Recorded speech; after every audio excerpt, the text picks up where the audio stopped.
सगरो उजड़ गइल बाटे फुलवारी, कोनो फूलवा मिले न भरपूर। अरे कहवा से लाई शिव जी बेल के पतैया, कहवा से लाई भंग धतूर। अरे कहवा से लाई शिव जी बेल के पतैया, कहवा से लाई भंग धतूर।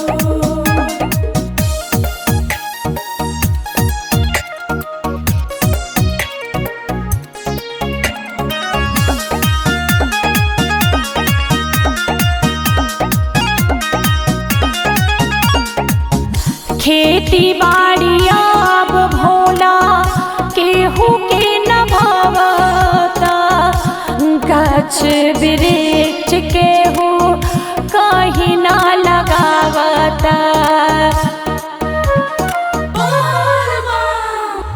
खेती बाड़ी अब भोला केहू के न भवता, गाछ वृक्ष केहू कहीं न लगावता। जगह जमीन बेची भागे लोग सहरिया, कहवा से आई भोला फल फल हरिया। कैले बाटे महंगाई मजबूर, अरे कहवा से लाई शिव जी बेल के पतैया, कहवा से लाई भंग धतूर। अरे कहवा से लाई शिव जी बेल के पतैया, कहवा से लाई भंग धतूर।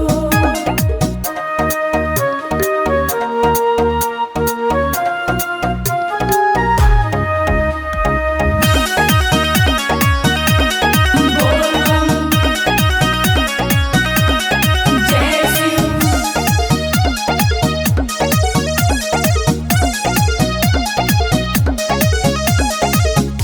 हे महादेव कौनो करी चमत्कार जी, मिले भरपूर फल फूल का चनार जी।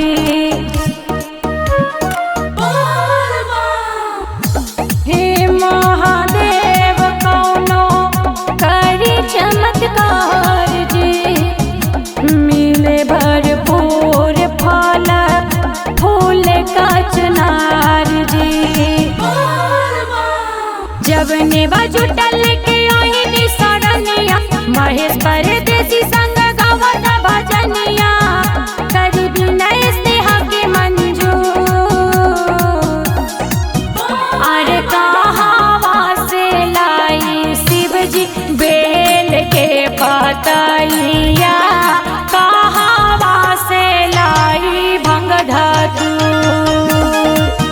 अरे कहवा से लाई शिव जी बेल के पतैया, कहवा से लाई भंग धतूर।